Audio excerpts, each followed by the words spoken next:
John chapter 18.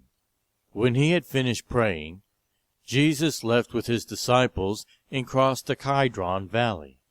On the other side there was a garden, and he and his disciples went into it.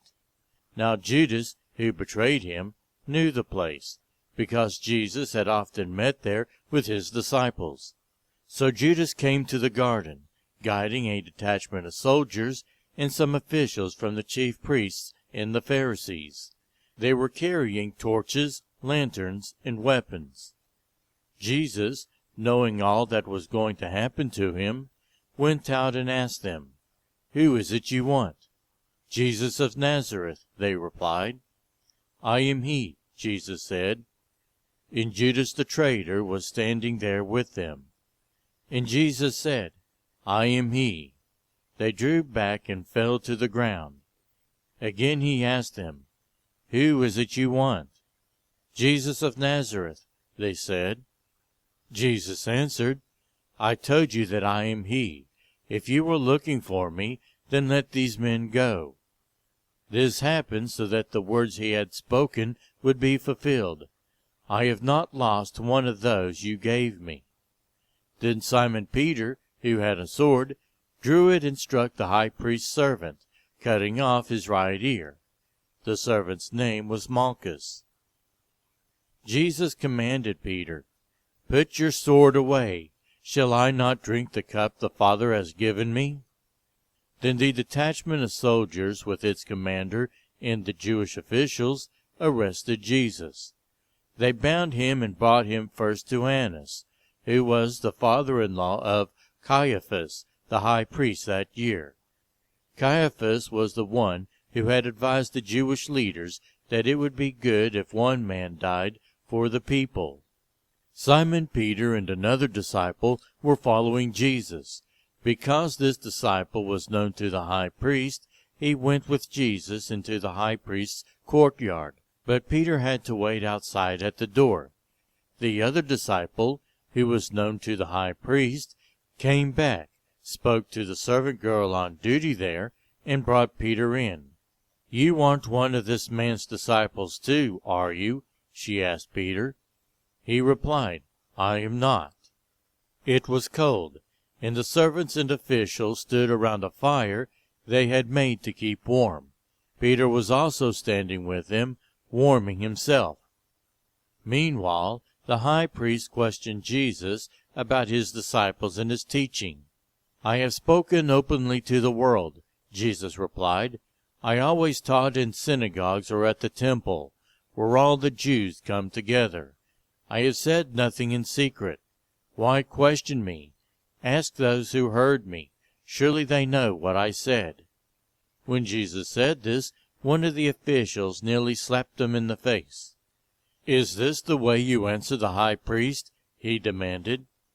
"If I have said something wrong," Jesus replied, "testifies to what is wrong. But if I spoke the truth, why did you strike me?" Then Annas sent him bound to Caiaphas, the high priest. Meanwhile, Simon Peter was still standing there warming himself.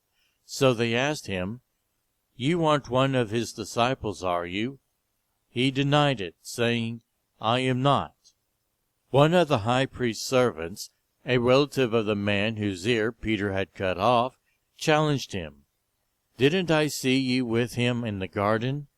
Again Peter denied it, and at that moment a rooster began to crow. Then the Jewish leaders took Jesus from Caiaphas to the palace of the Roman governor. By now it was early morning, and to avoid ceremonial uncleanness they did not enter the palace, because they wanted to be able to eat the Passover. So Pilate came out to them and asked, "What charges are you bringing against this man?" "If he were not a criminal," they replied, "we would not have handed him over to you." Pilate said, "Take him yourselves and judge him by your own law." "But we have no right to execute anyone," they objected. This took place to fulfill what Jesus had said about the kind of death he was going to die. Pilate then went back inside the palace, summoned Jesus, and asked him, "Are you the king of the Jews?" "Is that your own idea?" Jesus asked, "or did others talk to you about me?" "Am I a Jew?" Pilate replied. "Your own people and chief priests handed you over to me. What is it you have done?" Jesus said, "My kingdom is not of this world. If it were, my servants would fight to prevent my arrest by the Jewish leaders. But now my kingdom is from another place." "You are a king, then," said Pilate. Jesus answered, "You say that I am a king. In fact, the reason I was born and came into the world is to testify to the truth. Everyone on the side of the truth listens to me." "What is truth?" retorted Pilate. With this, he went out again to the Jews gathered there and said, "I find no basis for a charge against him, but it is your custom for me to release to you one prisoner at the time of the Passover. Do you want me to release the King of the Jews?" They shouted back, "No, not him. Give us Barabbas." Now Barabbas had taken part in an uprising.